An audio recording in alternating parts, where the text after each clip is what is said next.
सुइया बड़ी नारद चमटा से मारई ससुइया बड़ी नारद चमटा से मारे वही चमटा लई ससुरी लगे गईलूं वही चमटा लई ससुरी लगे गईलूं ससुर हरि जो तना पैना से मारई ससुर हर जो तना पैना से मारई ससुइया बड़ी नारद चमटा से मारई ससुइया बड़ी नारद चमटे से मारे वही चमटा लई जी अठी लगे गईलूं वही चमटा लई जी अठी लगे गईलूं जी अठे थाने दरवा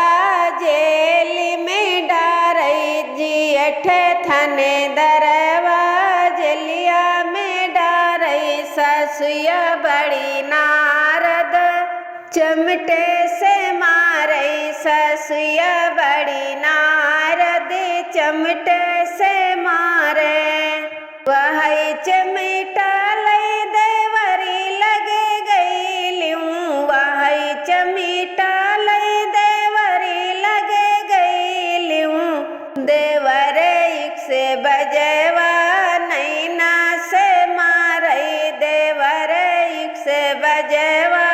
नैना से मारे ससुइया बड़ी नारद चमटे से मारई ससुइया बड़ी नारद चमटे से मारे वही चमटा लई सजनी लगे गईलूं वही चमटा लई सजनी लगे गईलूं सजन हम दर्दी गोदिया बैठावई सजन हम दर्दी गोदिया बैठावई ससुइया बड़ी नारद चमटे से मारे ससुइया बड़ी नारद चमटा से मारे ससुइया बड़ी नारद चमटा से मारे।